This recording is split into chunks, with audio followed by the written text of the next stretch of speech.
Hello friends, I am Mankit. स्वागत है आपका अपने यूट्यूब चैनल मंकित 72 और वे टू सक्सेस में। फ्रेंड्स, जैसा कि आप सभी को पता है कि कोई भी अपडेट आती है रिगार्डिंग एचएसएससी, एसएससी या फिर कोई भी स्टेट लेवल एग्जामिनेशन, उन सभी के बारे में मैं आपको जानकारी देता हूं और साथ में एचएसएससी के एग्जाम्स की प्रिपरेशन भी करवाता हूं और एसएससी की भी। ठीक है, देखिए मैं आपको सारी अपडेट देता हूं, लेकिन आज मेरे सामने जो एक न्यूज़ आई है उसको देखने के बाद मेरा मन किया कि मैं आपके साथ इसे शेयर करूं। पहले मैंने इसको अच्छे से रीड किया और फिर अच्छे से इसको पढ़ने के बाद मुझे लगा कि आपके साथ भी ये शेयर करना चाहिए। ठीक है, अब इस पूरी न्यूज़ सुनने के बाद आपके क्या विचार है, मेरे क्या विचार है, मैं आपको इस वीडियो में बताऊंगा। आपको क्या लगता है, क्या ये सही है या गलत है, वो आप कमेंट सेक्शन में ज़रूर बताइएगा। ठीक है, तो चलिए स्टार्ट करते हैं वीडियो को। और उससे पहले अगर आप एचएसएससी के किसी भी एग्जाम की प्रिपरेशन कर रहे हैं तो आप मंकित 72 टेलीग्राम चैनल को भी ज्वाइन कर सकते हैं। और ये जो दूसरा ग्रुप है ये है हमारा मंकित 72 Haryana GK and current affairs. यहाँ पर 4 से 5 हज़ार क्वेश्चन है और आप किसी भी समय, हर समय यहाँ क्विज चलता रहता है हरियाणा जीके का।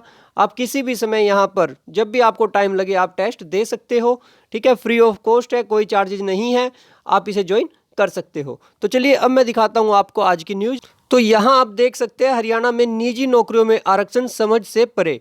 और ये किसने कहा है? निर्मला सीतारमण जी। आप सभी जानते हैं केंद्रीय वित्त मंत्री जी हैं ये हमारी। तो हरियाणा में निजी क्षेत्र में राज्य के लोगों को 75% आरक्षण संबंधी, तो देखिए ये एक बार मैं आपको पूरा दिखा देता हूँ। ठीक है, संबंधी कानून पर मुख्यमंत्री मनोहर लाल अपनों के ही निशाने पर है। केंद्रीय वित्त मंत्री निर्मला सीतारमण ने इस फैसले पर हैरानी जताते हुए कहा कि यह हमारी समझ से परे है कि राज्य सरकार द्वारा ऐसा निर्णय क्यों और किस आधार पर लिया गया।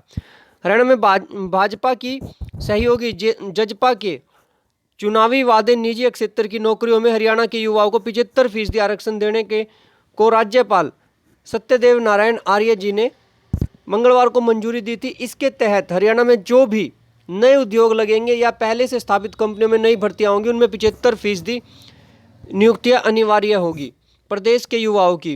कोई कंपनी, फैक्ट्री, ट्रस्ट अपने कर्मचारियों की जानकारी छुपाएगा तो उस पर जुर्माना लगेगा। और 50,000 से नीचे की सैलरी वाली कोई भी सभी कर्मचारियों की जानकारी सरकारी वेबसाइट पर डालनी होगी। किसी फर्म अथवा रोजगार प्रदाता के अपने कर्मचारियों का पंजीकरण न करवाने पर आधी अधूरी अथवा फर्जी जानकारी देने के तहत जुर्माना लग सकता है। अब देखिए मैं आपको इसके बताता हूँ, इसके साथ ही कुछ डाउट्स है जो मेरे मन में भी है और आपके मन में भी होने चाहिए। ठीक है, देखिए सीधी सी बात है, अगर 75% आरक्षण मिल रहा है हरियाणा में लगने वाले सभी उद्योगों में तो उसका हमें बेनिफिट है। ठीक है, मैं डायरेक्ट बता रहा हूँ, उसका हरियाणा में रहने वालों को बेनिफिट है। लेकिन एक लॉस पूरे हरियाणा को भी हो सकता है, और कैसे वो भी मैं आपके साथ अभी शेयर करूंगा। निजी क्षेत्र में आरक्षण करा सकता है उद्योगों का पलायन। कैसे? अगर निजी क्षेत्र में हरियाणा के युवाओं को 75% आरक्षण कानून को गुरुग्राम के उद्यमी अच्छा नहीं मान रहे हैं और वे अपने उद्योग दूसरे राज्यों में शिफ्ट करने के बारे में विचार कर रहे हैं। यह संकेत आईएमटी, फिक्की एसोसिएशन सहित कई औद्योगिक संगठनों के पदाधिकारियों ने दिया। उनका तर्क है कि यहाँ का 25% गारमेंट्स उद्योग पहले ही बांग्लादेश शिफ्ट हो गया है। मारुति को एक कंपनी 2 साल पहले गुजरात के मेहसाला में शिफ्ट हो चुकी है। यूपी सहित कई प्रदेशों के मुख्यमंत्रियों ने दूसरे राज्यों की औद्योगिक इकाइयों को अपने राज्यों में शिफ्ट कराने के लिए औद्योगिक नीति को सरल बनाने के संकेत दिए हैं। रियल एस्टेट, आईटी तथा अन्य सेक्टरों से जुड़े उद्योगों को इस कानून ने असमंजस में डाल दिया है। वहीं दूसरी ओर इस कानून की वैधानिकता पर भी सवाल खड़े किए जा रहे हैं। अब देखिए ये मैंने आपको बता दिया। उसके बाद और भी एक और पॉइंट है, देखिए ये वीडियो जस्ट इसलिए है कि नॉलेज के लिए। आपको क्या लगता है, आपके खुद के क्या विचार है, वो आप कमेंट सेक्शन में बता सकते हैं। ठीक है, ना ही मैं इसके पक्ष में हूँ ना ही विपक्ष में, मैं आपको इसके दोनों चीज़ें बता रहा हूँ कि इसके फायदे क्या है, इसके नुकसान क्या है। ठीक है, अब उसके अकॉर्डिंग आप खुद देख लीजिएगा। निजी क्षेत्र नाराज, गहरा सकता है मजदूरों का संकट। अब देखिए कैसे स्थानीय युवाओं को 75% रोजगार देने के कानून ने सरकार के लिए संकट खड़ा कर दिया। सरकार ने इस मामले में भले ही डिप्टी सीएम दुष्यंत चौटाला के उस घोषणा पत्र की एक बड़ी घोषणा पूरी की है, लेकिन प्रदेश के उद्यमियों के लिए यह कानून संकट का कारण बन गया है। व्यापारियों और उद्योगपतियों ने एक सुर में कहा है कि प्रदेश सरकार की ओर से यह फैसला जल्दबाजी में लिया गया है।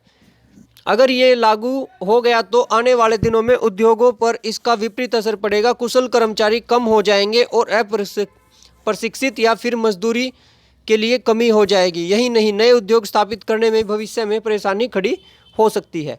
अब उसके बाद देख लेते हैं, देखिए कुछ उद्योगपति हैं उनका क्या कहना है। ठीक है, क्योंकि सभी अपना ही फायदा देखते हैं। तो उद्योगों में घटेंगे कुशल कारीगर, उत्पादन पर पड़ेगा असर। कानून के लागू होने में कुशल कारीगर घटेंगे और सीधा सा असर उत्पादन पर पड़ेगा। उत्पादन गड़बड़ाएगा तो महंगाई भी बढ़ेगी। सरकार केवल वोट बटोरने के लिए ऐसे फैसले लेती है। अगर ऐसा कोई कानून बनाना था तो कम से कम निजी क्षेत्र के लोगों को विश्वास में लिया जाना चाहिए था। इस कानून का दूसरे प्रदेश फायदा उठाएंगे और अच्छे कारीगर हरियाणा की बजाय बाहर चले जाएंगे। तो देखिए ये भी एक लॉस है। ठीक है, ये भी एक लॉस है और हो भी सकता है। ये जल्दबाजी में लिया गया फैसला, आखिर मजदूरी करेगा कौन? जल्दबाजी में फैसला लिया गया है, बहुत ज़्यादा है 75% आरक्षण। सरकार को ऐसा कानून बनाना था जो शुरुआत कम लोगों से करती। पहले युवाओं को प्रशिक्षण देकर नौकरी के लिए तैयार करती। नौकरी इसलिए नहीं दी जा सकती कि वो स्थानीय है या बाहरी।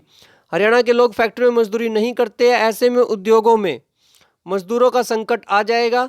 मजदूर यूपी, बिहार और पश्चिम बंगाल से ही आते हैं। इस तरह से राज्य को नहीं बांटना चाहिए। ठीक है, और ये सभी देखिए हमारे इंडस्ट्रीज के जो उद्योगपति है उनका कहना है। अब आपको क्या लगता है? देखिए मैंने आपको दोनों चीज़ें बता दी। इसमें हरियाणा वासियों को क्या फ़ायदा है कि 75% सीटें उनके लिए रिजर्व हो गई।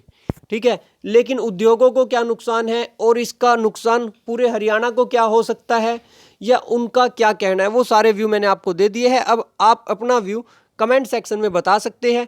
ठीक है, ये मेरी तरफ से आप सभी के लिए। देखिए मैं नॉर्मली न्यूज़ का एनालिसिस नहीं करता हूँ, लेकिन इस चैनल पर मैं कभी न्यूज़ का एनालिसिस नहीं करता, लेकिन फिर भी क्योंकि ये न्यूज़ स्पेशली हरियाणा से रिलेटेड थी, इसीलिए मैंने इसके बारे में कंप्लीट आपको जानकारी दी है। आपको जानकारी कैसी लगी कमेंट सेक्शन में ज़रूर बताएं। अगर चैनल पर नए हैं आप तो चैनल को सब्सक्राइब जरूर कीजिएगा। और साथ ही मैं आप सभी के लिए एक सरप्राइज लेकर आने वाला हूं बहुत ही जल्द, और आपको उस बारे में भी जानकारी दे दी जाएगी, क्योंकि अभी हम जल्दी ही कुछ नया कर रहे हैं। आपके लिए बहुत ज़्यादा बेनिफिशियल है। ठीक है, हमारे लिए भी आपके लिए भी, मैं तो सीधा बता रहा हूँ, आपके लिए भी बेनिफिशियल है और हमारे लिए भी। ठीक है, और अगर इस न्यूज़ से रिलेटेड आपकी किसी तरह की कोई भी क्वेरी है तो आप कमेंट सेक्शन में ज़रूर पूछें, हम आपको रिप्लाई ज़रूर करेंगे। हो सकता है रिप्लाई लेट आए, बट रिप्लाई ज़रूर आएगा। और अगर आप HSSC की प्रिपरेशन कर रहे हैं तो टेलीग्राम पर भी हमें ज्वाइन करें, वहाँ पर आपके लिए बहुत ही जल्द बहुत सारा कंटेंट उपलब्ध होने वाला है। ठीक है, और जीके का मैंने आपको बता ही दिया। तो इसी जानकारी के साथ आज की वीडियो यहीं समाप्त होती है। मिलते हैं आपको नेक्स्ट वीडियो में नई अपडेट के साथ। तब तक के लिए धन्यवाद। आपका दिन शुभ।